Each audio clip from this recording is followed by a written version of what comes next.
Hello, hello everyone, and welcome back to Ireland Collegiate with our second matchup of the evening between Ulster Valorant and the DCU Titans, looking to get some revenge for the previous matchup where their B team, DCU His Sage, lost to Ulster Valorant. But also DCU losing their previous match puts them down to 4-3, and they need some more wins if they want to try get this to qualify. So we're getting right into the map pick ban here. We're going to see Split and Ascent banned out first. Lotus going to get taken down as well. Bind gonna get taken. I want to see Haven banned. We haven't got the Sunset or Breeze yet on stream. Yeah, no, that would be really exciting to start to bring it out, especially now that we're getting to the latter stages and things, starting to see people maybe have these, pocket picks that they want to pull out, or just even bans they want to hold. Breeze is taken out, so we still got a 50-50. It could be Sunset, it could be it's Haven. Haven. It's gonna be Haven. I knew it was gonna be Haven. There was no way it was gonna be Yeah, Sunset. no, it was like the little bit holding on. Like, I just want to see what they're gonna do on Sunset. I want to see what teams are, playing, what they're running, if they're trying anything interesting. But no, we're going back to Haven. Still a really good map. I do enjoy Haven just because it feels like it's just it's an all over the place map in a good way, is the way I'd word it. Yeah, and as you've seen in the game chat there, I seen Dilsey just say DCU Haven is a recurring nightmare, because I'm pretty sure most of the times we've cast a DCU has been on Haven. I'm not even kidding. Like, God of Hog's Cypher is etched into my brain at this point. So it's gonna be interesting to see if we actually get anything shifted up for them. I believe our first series that we casted this year of this split was DCU on Haven. So we're gonna have to see what they actually pull out on it. Ulster we actually casted in the first week as well against Trinity Homies, and they won that matchup. If I believe it went to overtime 14-12, if I remember correctly, in favor of Ulster Valorant. And they have just been stepping it up since week one. They're currently 5-2. I'm double check. I want to double check what they have, or what they have, or who they have victories over, is what I'm trying to say. If it will bring it, if it will let me actually click on their thing, matches. So they beat DU. They lost to DU. They won against Trinity Homies in the match that we casted. Then they beat UG. They lost to UL, and then they beat TUD Ivory, Set 2, and DCU His Sage. So they've been on a run. So hopefully they can continue it on. If they do, I believe they're pretty much qualified. Just to give you guys an update. So 7 wins is pretty much qualified. 6 is like you can still possibly not make playoffs due to like tiebreakers and things like that. So 6, you're not completely safe, but you're pretty much almost over the line. Currently, we have 2 teams that are in that spot. So TUD Azure are obviously up to 7-0, so they have qualified. They are definitely locked into at least make playoffs. They haven't, but they may not come first. And then I believe UL is the second team. They are currently 6-1, so they have potentially locked playoffs as long as they continue. If they win one more game, they're definitely locked playoffs. Again, not guaranteed first, but they have at least made top 8. So I'm just going to double check. I believe our players ready. We may be hopping into game. But yeah, Haven coming out. What do you think we're going to see coming out from these teams? I expect God of Pug Cypher is what I assume we're going to get. Yeah, no. Just knowing him, I am excited to see that. We are going to start with Ulster Valorant to be on the defensive side, because DCU were the ones that eventually got to pick out the Haven, banning out Sunset.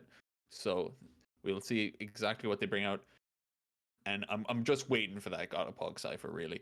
But for now, I'm assuming standard picks from these teams, they are both very good. So I am assuming, Jet, Sova, Cypher, a lot of those just really strong, info-heavy, strong duelists as well, just there's so much power in a strong Jet, so I assume that is what we're going to see from both these teams. And I'm curious if there is going to be any of those kind of side picks, something a little bit more off the cuff, like a Cypher. No, not like a Cypher, like a Chamber or something, like we're seeing God Noodle Hover, but I'm not fully seeing. I was going to say, I'm not. I know we're not supposed to talk about hovers. Okay, God of Pogs is going to switch off of the Deadlock. I don't think we've seen a Deadlock yet, because Deadlock is so situational. Bad? Yeah, bad. Yeah, well, I was gonna be nice and say she's situational, but yeah, deadlock is quite bad. So I was gonna say it's kind of surprising to actually see if we got one out here, especially on Haven, where her wall can only be dedicated to one area. So if you just wait it out or just leave it alone or shoot it, she's pretty much useless. And we kind of had a discussion previously about her sound sensors off stream and how completely useless they are because they don't actually do anything. So it's going to be a Sova coming out for God of Pogs instead, though. Followed up, Pothead is actually going to take the Sentinel going into this. Yeah, no, and very similar comps coming out as well. The only change is that Benzino is going to be on that breach, whereas Misha going for that Sky instead. So just a little bit different of an idea. You know, they feel like on the Ulster side, they feel like the Sova is enough for the info in terms of their team. So they want a little bit more push power with that breach, able to, stun things out. So I'm interested to see how they're going to play this out differently, given they're starting on the defensive side.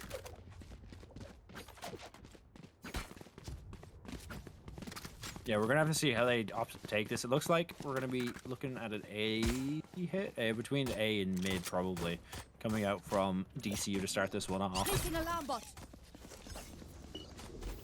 Yeah, and God of Pogs isn't on Cypher. That's the other thing. He's taken up the Sova for this. They've swapped the Sentinel over to Bothead instead, which isn't something we see commonly on this map. But now, to be fair, I think we usually see them start on defense, so that may be a comp change due to a side selection, or it could just be that they've decided to switch the team up a little bit in terms of roles as the tournament has gone on. Deals you with a nasty headshot to open us off.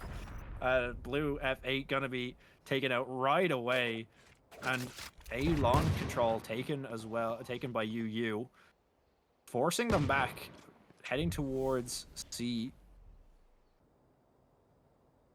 Yeah, and they're just really going to group up here and try to take the C long. And they're forced out as well. The Killjoy turret is going to get that info, which is going to ring the alarm bells, and they're going to start closing their way around C, but it is just going to have to be a retake because there's no way for them to pull over onto this position. Spam coming in, but it should not lead to anything. The Sheriff actually damages God Noodle down a little bit. They're actually ready for a flank as well. So Mythix is going to have to be a little bit more aware, and he is. He able to get the first kill. God of Pog taken out, evens it up. But Dilzu again, 3 now in the round. Blue Penguin able to get a couple for himself. 1 enemy remaining. But the spike is ticking down. Dilzu has to get the ace if he wants to clean this up. 2 bullets, 2 people left to shoot. Misses the first, and Blue Penguin gets himself a triple and gets them the round in the end. The defense get a really good retake, but it looked very dicey early on. Was that important? I have to say something, so for anyone who doesn't know, obviously we have a lovely observer Zenalot who's controlling everything in the background. I hadn't locked onto his POV, and I was just watching God Noodle for a little bit during that round as they were going in for the retake, and I watched him stand on top of one of his nanoswarms and activate it. And it just kind of made me laugh. Yep, he tried to pick it up. And it's one of those things that it will never make it on the stream. I can't confirm that it happened, but I watched it happen, and it was quite funny. As we go into this round 2. Great retake coming out from them. Oh, but God Noodle. He recovers. He recovers. Heartbreak. It's fine. Yeah, he makes it worth it. He gets that, but overextends actually, gets taken out quite low. 27 HP remaining on him. With that Marshall, Flash gonna flash all 4 members, and Benzino gonna line up for 2. They know the Sky is there, gonna be 3 for him. Spike down on the site, and it's just a flawless coming out for UU. God Noodle redeeming himself in that round. Yeah, Benzino though really strong. They're able to stop the plant as well, which is really strong. So they're not able to get any extra up points. This bonus is going to be absolutely free for them. Just a few rebuys of utility and armor coming in. So they're against the full rifles versus that. But seeing how they've done it, seeing how well they've done, they should be able to get a nice bit of damage. They are going to go heavy. Just default, it seems like that is their way to go. They are going to go for this stun strip. You know, the breach is in such a good spot to just stun it as the A-long players push. and it is going to force them back and just give great map control, great real estate over to these players. Blue Penguin gets nice bit of damage, able to get one. He's able to follow through, but Blue Fate gets one for himself, and it's still going to be. If he can survive long enough, he might be able to deal more. Blinded gets another one. Paranoia doesn't matter, and they're able to do so much damage with just Spectres. Now back to a 3 versus 2 though. Having the man advantage for the defenders is huge going into the remainder of this round. The Killjoy set over towards mid, has the alarm bot to cover for the rotate, but it looks like they are looking to commit to this. The jump spot from the Jet. Gonna spot them out. And now they have to play on the defensive. No more jump spotting for them. They actually go for the double swing, but no one home. Got a Pogs. Got to be tucked in on long. They're just kind of playing, waiting for a flank player. Trying to see if they can find it. They're trying to just even up that man advantage, but 30 seconds remaining. 30 seconds They have to commit left. to something, and they're actually going to rotate towards long. They're making UU second guess themselves, but the breach actually comes back towards A. That was just complete on instinct. They didn't go towards mid. They know they have that alarm bot on B, and oh, the timing from Benzino. Heartbreak for him. 11 seconds left. Goes for the swing. Manages to find one. Back to a 1 versus 1 now. Spike will be planted. Pothead on 21 HP has basically full KJ util. But will he be spotted by God Noodle? The timing works in his favor, and it's going to be a 3rd round for UU. Gonna tap it a little bit, but I really like how UU played out that round. They had our man advantage in the bonus, you know, 3-2, and they just stick to 1A and let the KJ do what she does best. Spread out that utility, make sure that they know exactly what's going on, because if they go B, there's a bot there. If they go garage, the turret's there, and if they go C, she's there waiting. So she's able to spread herself out and means that they can stick towards this A position. And even though Benzino gets taken out, it just means that he gives the info, and they're able to just clean it up from there. So really strong start. The bonus comes out UU, and it just makes it so much more competitive now for them, and just so much more juicy, give them the chance to get this win.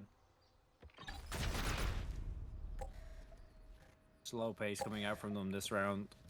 They, of course, they still have a decent enough buy going into it. They're not completely out of it so far. But Dog gonna get taken out. Some KJ utility taken out as well. Just poking and prodding, trying to use up some of this defender utility, and it's something we've seen in that previous game as well. On bind, the attackers just wasting some of that clock, but playing aggressively enough that the defenders would actually see it as a threat enough to commit utility to it. The alarm bot still alive for the KJ as the rotate comes back towards A. It's only just Blue Penguin here on the Omen. Smoke covering him off, and he's actually spotted by the dart, perfectly timed. Dilzu's going to get that opening, and now 4v5 retake over towards this A site. Not an easy site to retake, especially with no smokes available to them. But the big thing is going into this is going to be the flashes from the breach and the recon from Lasova. L-Drone will be popped right away. Turret placed down by God Noodle so that he can swing out. Pothead gonna get the trade. They better trade. Pothead managing to get another, down to a 1 versus 1. Magikarp versus Blue F8. The timing works in Magikarp's favor. Blue F8 caught with a recon in hand, and DCU are gonna take the first round for themselves. Yeah, it is expensive though. Given that was their first round they fully invested after losing to the bonus, it means that here they're going to have to kind of figure out exactly what they want to do in terms of economy, because it's kind of a question mark. They do have 3 ultimates, which should be able to put them a bit stronger into this round, but, you know, the side of UU, they are able to rebuy without issue currently, so strong chance for them this round.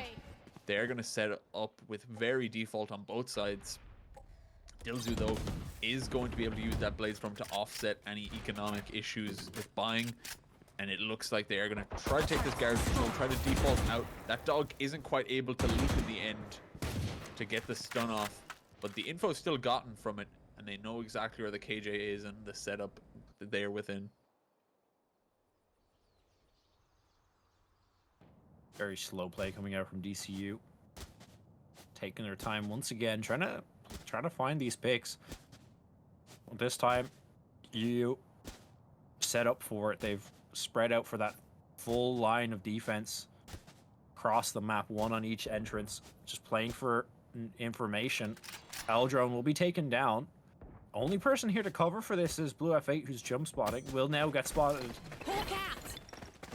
Rotate hasn't been called. Killjoy now going to start heading over to the site. Get in tow. What Lilzu with a nasty headshot from that Bladestorm started off. 30 seconds left. Fury popped as well. So a lot of utility being burned here to try to stop this plant. But I think it's an inevitability at this point. 4 players here are available here. Dilsy's going to land another headshot. And the lockdown committed as well to make sure that they cannot get onto this site. Pothead going to find one onto Benzino. There's not really much they can do here. They may even opt to save. Last player standing. Yeah, just forced to sit back here, as well as God of Pog on that lurk flank, able to take out Blue Penguin, so it is just Blue Fate. And he's just going to pull back and try to get this save, because right now there is really no way of getting back into this. Dilzu with the Bladestorm did so much and was able to just completely open up the round. The flick just completely demolished Blue Penguin, and he was not able to get anything. And it was absolutely insane. They do have to use a couple of ults to get it out, but still really strong round. They recover a bit and even closer to evening it up now. 1 round between them. And UU are going to have to make a decision as to how they want to go with this, especially with that save forcing Blue Fate down very low economy. Yeah, I wouldn't be surprised. Most of the save here. I actually would be advising Blue F8 to not buy into this round, especially when your team are just committing to Sheriff. So I would just take the loss on the round, try to recover whatever you can. We've seen how powerful the eco rounds in the previous game could have or were. We had 3 eco thrifties as a fast, looking like a change of pace for DCU. Now a faster C take coming out, and they have 5 players here, so a retake is in the cards for them. They just have to see if they can land any of these opening shots. If they can recover a rifle or two, it could definitely go in their favor. Magikarp gonna open it up onto the defense. Enemy tag. Yeah, I get some info, but without the kills, it isn't going to do much. Dogpatch is able to get 1. Blue Fate as well. That rifle able to do a little bit of work here. Low Misha means that they might be able to get a bit more damage here, but overall, it should still just lead themselves to a round for DCU. They get it to the 3-3. Blue Fate does have to save again. So the eco from the rest of the team means that everyone should have a rifle next round. So not all is lost going into this, but that's if he survives, given that the rotates are very quick off, and he's actually going to run his way back. So the timing should suit him, and he should be able to survive, leading us into this 7th round. And this round, I think, is really the pivot point for UU, because if they lose it, they're back into just pure economic woes. Whereas if they win it, they can try to recover these last streak of rounds that they've lost. Yeah, and that's where where Blue F8 buying up around the rifle he saved in the previous kind of comes to hinder him, you know, knocking him down to that 600 credits, and then he's full buying up around this rifle once again. Obviously, it is the smart thing to do, but it leaves you pretty tight on cash. And he's going to be now this pretty much a do or die round for Ulster. God of Pog's going to get taken out quickly though, so it's a good opening for them. God of Pog's, I believe, now with 2 first deaths on him in the first 6 rounds. And a good bit of space being taken by UU, just taking their time once again, playing that clock, and peek out from garage doors. Will be spotted. God Noodle going to take a little bit of damage for it. Doesn't really get much in response. And now more and more A positions A space being taken. Someone has to TP out as it exploded onto the site. Paranoia gonna go, but it's gonna miss Dilzu. That means Blue Penguin manages to get another kill. Updraft away, but Benzino managing to at least trade. Spike now down on the site. Pothead gonna find another one. And a round that started so well for you, starting to fall apart now. And it's all down to to Mythic, who is gonna use every knife in that Blade Storm, but they're gonna draw a silhouette, following it with the op shot, and now back down to a 2 versus 1. Planted. Has to play so patiently here. The crossfire set up for them, and that op makes it so difficult for him to really able to be doing it. Enemy Gonna get taken down by the shorty, but again, the crossfire. Yeah, no, really good positioning from the both of them. Able to play off each other. They know exactly where Mythic is, so there's no point in trying to spread themselves out even further. The op and the shorty able to do a nice bit, but just the 2 shots means he's not able to finish off the really low player of Dilzu. And now they're forced back onto pistols UU, and they need to figure out something new, because 4 rounds in a row for DCU has just led them into a situation where it feels so difficult. It just feels like playing the default, they're not able to get anything. Even when they have a man advantage to start off, it just falls short. So maybe some kind of aggression might be needed here, but even with that Penguin instantly taken out, peeking along with the scout. And now that just means that the whole team is going to start to make their way and gain some just easy map control on A now that they know that they're a player down. Misha able to just make it out. 1 kill. Does get traded back for Blue Fate, and Benzino gets another, but other than that, it looks like it should just be a DCU round. As the flank gets seen by the alarm bot, God Noodle, they know exactly where you are, so there's no real chance in going for this unless he gets a lucky headshot coming out of this. Recon Bolt's gonna be set down short, just trying to spot out whatever they can, but they have a lot of money to spend, so utility being burned, and then the damage sound coming out from the shock dart gonna give them away. Finished off by Dilzu. Great take coming out from them, even though it was an eco. Still losing 2 weapons, but of course, stringing 5 rounds together, you're going to have loads of money. 8k on 3 members of DCU, so they're definitely not strapped for cash. And I like how they've changed up their play. These attacks are a lot more structured now, and they're catching the defenders are kind of off. Like Blue Penguin tried to go for an aggressive play by teleporting up on top of bricks at the beginning of that round, but it was just instantly countered. They just swung it and hurt. They were fully aware that it was a possibility. Now, as they set up for this default once again, they know that the UU side probably have a full buy and are going to respect it and go back to this default play that we've been seeing from them. And I do like the UU side throwing that smoke outside of that A connector. Makes it so much harder, because look how much space they've been able to gain. The Jet's already pushed up, the Omen's pushed up short. Completely stems that side of the map from them, and it means that they can move the remainder of their team to stack over towards that BC and garage positions, because they have such good map control on the opposite side. But as 50 seconds starts to tick down, they're going to have to start making a play. Alarm bot is placed on long. Misha now going to pop the Seekers as well. Tremor going to come out and hit over towards garage to slow them down. This is what the defenders need. They just need to buy time for the rotating players. But Dilzu going to open up that site. Teleport from Magikarp as well from the shadows. Going to get him into that position. Flash comes out, but got a Pog in a great position to counter it. And there's that attacker killjoy. We've seen this in one of the earlier rounds as well, just completely cutting off this attack. And this is exactly where we're going to have to see whether these players actually opt to go for a retake here. Yeah, once again, just in a difficult position here. 2 versus 3. Time has already ticked on a little bit. There still is, but they need to get something here if they want to just start pushing onto this. The attackers are in such proactive spots. Misha gonna spam him through the smoke, runs out of bullets. Blue Penguin is gonna be able to get that, but the time has taken too much. Very little they can do unless they are able to get the kills, but it's just too long. The attackers, they played that post plant really well, because they might have been going for the flanks, and if they died, it would have closed down the round, but they delay the peaks long enough that even if they do get the kills, even if they are able to do what they did and, you know, pick them up, there's no time on the clock. There's no situation in which they can still get the round, and that's what's important, especially when you have such a strong economy. You don't mind taking a few deaths if it means winning the round.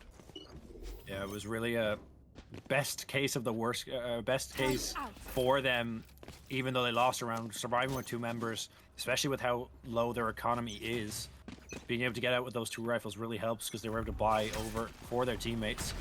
Fast aggression towards A long to start this one off. The Omen TP trying to claim that space that the Jet has been occupying so far in this half. We've seen the Jet and the Omen push up towards long a lot. And it is one of those things where they may just not realize that somebody has actually taken it and not respected it. You can see, as you can see, the smoke already covering out towards long, where their spawn connects to that A long position. And if they get over aggressive here and try to go for a flank like similarly to the last round, that Omen is in a great lurk. As the L-Drone now trying to spot out 4 people in garage. They eventually see 2 members here. Just spots the one. They don't spot the Jet. But that recon bolt will. Oh, and it just catches Mythics there. Yeah, it's a huge recon bolt. Spots onto 2. But the site is theirs. It's going to be a 5v5 retake. Rolling Thunder coming in. Mythics not going to be able to spot Dilzu though. Blue FA trying to push in. Benzino going to be able to deal a lot of damage with the Aftershock. And clear the site. Spike's down. They've great job for them to be able to get on this, to get to this retake. And the Omen hasn't been in this fight because of that long lurk they were holding. Spike is down in the middle of the site. They still have the man advantage on the attacking side, but they've tucked in really well here. They're gonna have to cover these angles together. Isolated fights could be a big loss for them. Benzino actually will go for the peak. Oh no, that's a bit of a mistake, a bit of a mislay coming out from God Noodle. The timer was so low, he could have just played the time, waited for that 4-second plant, and then get into the gunfight where they have to pull the gun out to fight you and potentially win it that way. But gonna swing off of the fake plant and it's gonna lose them the round. Yeah, he just expected him to go for the full plant there, but just having the idea to go for the fake. You have 8 seconds, you're allowed fake 1 at the very least, and then go for it. So he wasn't in too much of a rush, but it just hurts so much if you're a UU fan to have to see that. All the pieces were there to really work out. They had really good positions after that spike went down. They even got the kill onto God of Pog after they placed down their lockdown, which means that they weren't able to counter the ultimate. So it was so close, but just not quite there. They are able to start off this round really strong. Mythics gets taken out. The B push, though, Pothead just shift walks their whole way, doesn't make a step, and they open up the B side. There's nothing there for them. But even then, even with the control on B, they're just going to retake A side, take out the 2 aggressors, and take the A side completely off the hands of this UU team. And now they're forced onto a position of last round, next round. Do you go for this, or do you want to save so you have these weapons going into it? But Pothead has something to say about that. He gets 1, brings God Noodle down to 5 HP, and even then it doesn't matter because Dilzu hits the headshot. Going into this 8-3. Last round in the half. Yeah, this is a different DCU that we've seen. They've really struggled so far. Like DCU was one of those teams that I thought was going to have a way better scoreline, but they've had some tough losses, especially in the first week, I believe, and every week they've kind of taken one loss that I thought they would have won almost. And it's nice to see them coming out swinging in this one. 8-3 now, as you said. It's just a consistent attack coming out from them. They're just getting under the skin of UU and making it very hard for them to play God Noodle. Gonna have to be solo defense here, trying to get whatever he can. He can get 1 or 2. He has some reinforcement. Magikarp gonna stop that defense right away. The TP from Penguin actually was cancelled. Benzino gonna go for the swing. Only gets 1 though. And it's last round. All the ultimates are gonna be popped. They also have a Hunter's Fury available, so even if he does get onto the site, they can just play for that offsite. Godapog's actually just gonna go for the ult. Yeah, a little bit of ego there. Not even gonna try to play the post plant. Once they know exactly where he is, they're gonna play for that. It is a 1 versus 3, and he is running out of time here, so it is fair to respect that. Gets the kill anyway, so 9-3 half. It is a bit of a curse, but it feels like it's more so for the side of UU because of how it's been going. their rounds were the first 3. 9 in a row for the DCU side. Dilzu, 19 kills. It's absolutely insane. And even before the match, he told us he was violently ill. Yeah, that's true, actually. Yeah, he did say he was quite sick. And to be fair, he's doing sick in this game, so not too surprising. We've seen Dilzu play for many splits now and never ceases to amaze. Yeah, God of Pogs definitely lining something up. Yeah, I'm curious to see where this goes. No, let's see where this goes. You asked for it to be on stream. Oh, he didn't put the bounce on. He just shot the arrow dry. Absolutely no additions. I can't tell if that was a troll for the stream or if that was a genuine mistake. And if that was a genuine mistake, that's hilarious. Yeah. Well, as we get back into this, now. yeah, the alarm bot's gonna spot them out here. The recon ball being shot by the enemy, so that actually lands back sight, gonna be able to clear all of that out. And now sight being taken. Magikarp's not in a great spot here. He may actually just get caught by timing. Yeah, Benzino gonna find a nice timing on him. So that's gonna be one of the defenders down as they go in for this retake. They already have all 4 players here though. This tremor could be huge. It lands onto 2, I think. Followed by the flash. Honestly, it's UU's round to lose. Pothead gonna get the first. They have sight. One enemy remaining. But Blue Penguin in a nice spot manages to catch out Dilzu. And now the Killjoy is pinched. Mythic's gonna be able to seal that one. And a bit shaky to start it off, but they managed to win that one out. The sight was just given to them. They were completely free on. And even though they had that 4-man retake, that tremor coming out from the breach, I think hit onto 2, followed up by a flash onto, I think, 3. So big utility round coming out from that breach, being able to slow them down and make sure the retake can't come in. Yeah, no, I'm gonna pin that loss of round completely down to God of Pog missing the arrow. Like, I think the round goes completely different. See. Oh, here we go. Let's see. Does he do it right this time? Okay. That looks like that would look like it was intentional. It didn't get anyone, but it looked intentional at least. Already fast take coming out from the low. Short and long being aggressed on. Godapugs is sitting in a smoke here, trying to see what he can find. All playing the smoke vision, very nice, but it doesn't matter. He's going to be able to find a flash through the smoke as well. Great, just honestly dismantling take coming out from UU. Just very methodical, going to get through, cover their angles, even though they had that weapons advantage. Just making sure to play it safe, go for those flash plays, make sure that they can clear everything. And it's all just down to Pothead. Only a classic in hand. Dilzu's on the other side of the wall. And there goes that recon dart. Gonna spot... Oh, he's not gonna spot him out. Mythics. And blue fate. Gonna be able to swing that. Starting to come back in this. We've seen this from them at the beginning of the first half, though. They won the first 3 rounds, and then it was a 9-round streak coming out from DCU. So we're gonna have to see whether they can repeat, whether that's gonna be a repeat, or whether they can just string the rest of this half together.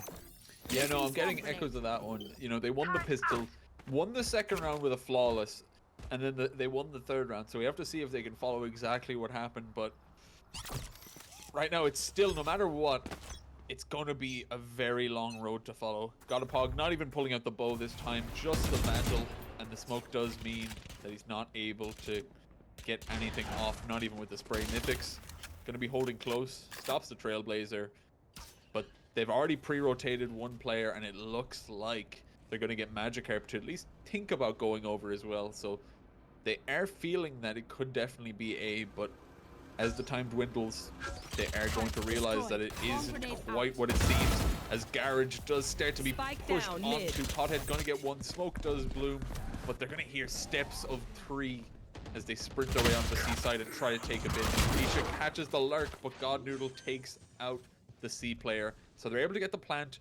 3 versus 4 now, but they have full rifle, full utility, so it's going to be difficult. Blue Penguin barely makes it using the teleport. God Noodle setting up, able to place their swarm grenades, slow them down, and try to get this time to tick down.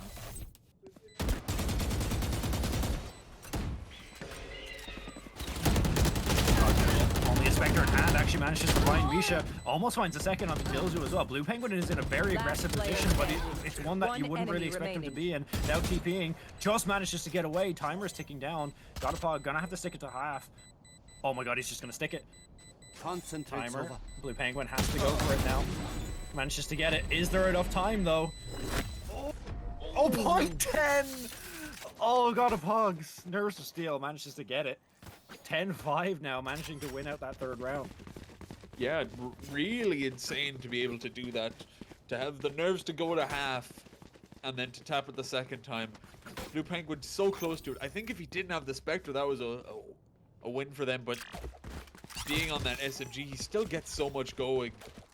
And they are able to buy up fully this round. The defense are going to opt for just pistols as well. Godapog going to keep that rifle, but the rest of them, sheriffs and maybe a couple upgrades, but no, that is just it for them.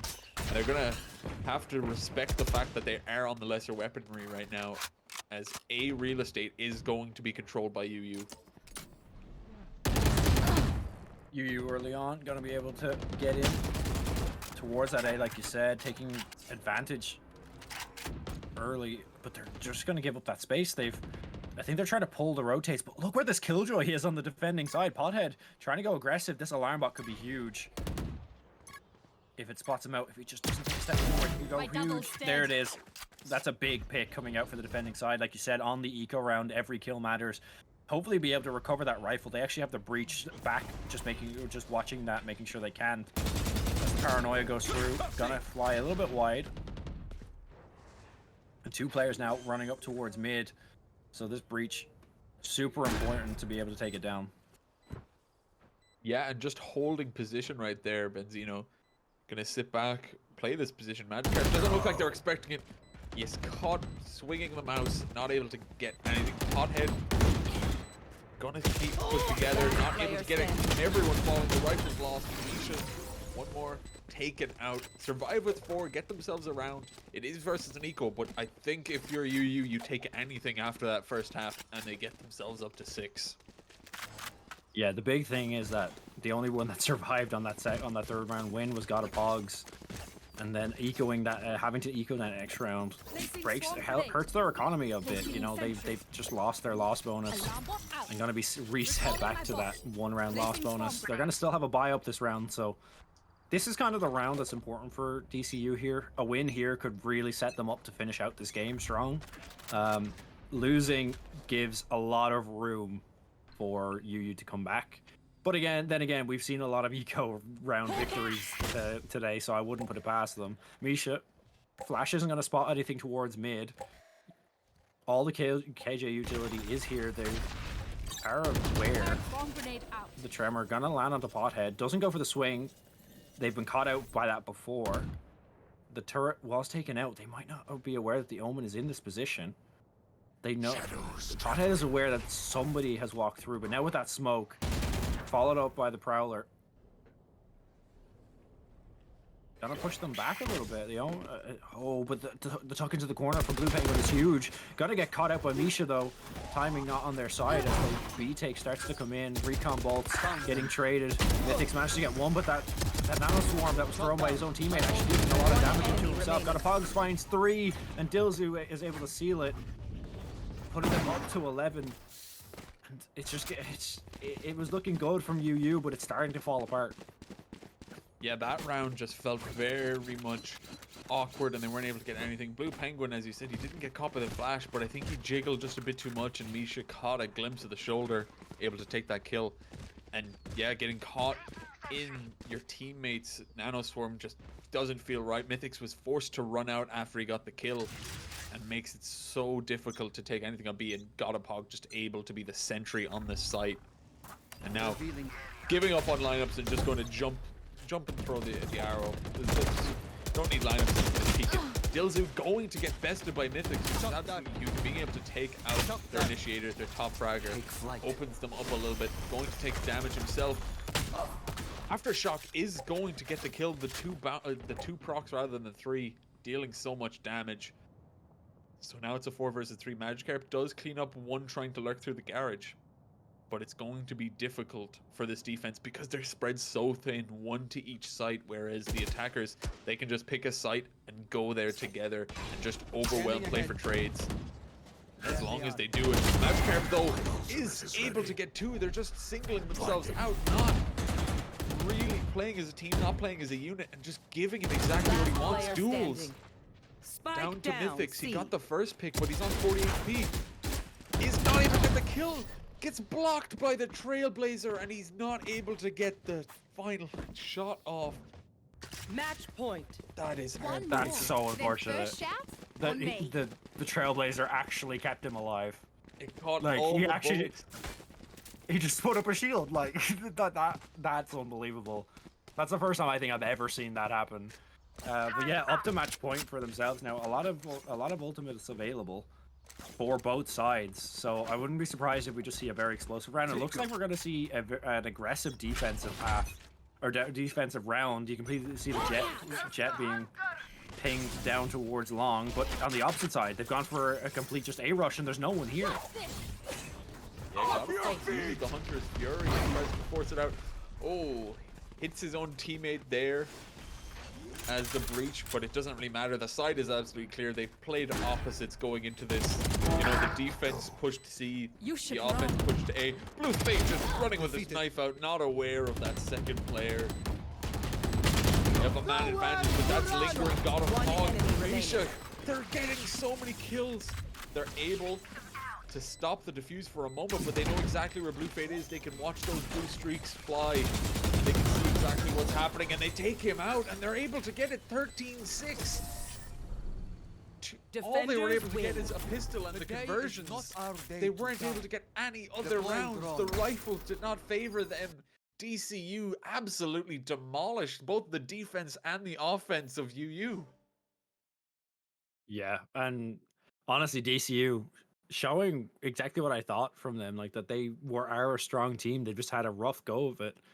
And even like, to be honest with you, if they shore up those pistol rounds and the second rounds, that game could have been a lot even closer or even a further gap for them, showing a lot of strength in those in the rounds where they had the advantage. And honestly, the changes in strategy coming out, I'm not sure exactly who was IGLing on that team, but definitely deserves their props for that one. Just putting it to UU and making it difficult for them, and yeah, and that puts them tied now in scoreline with UU, back up to 5, or they're both 5-3, both, and we only have one more week of regular games yet left, so it's basically do or die for both of these teams.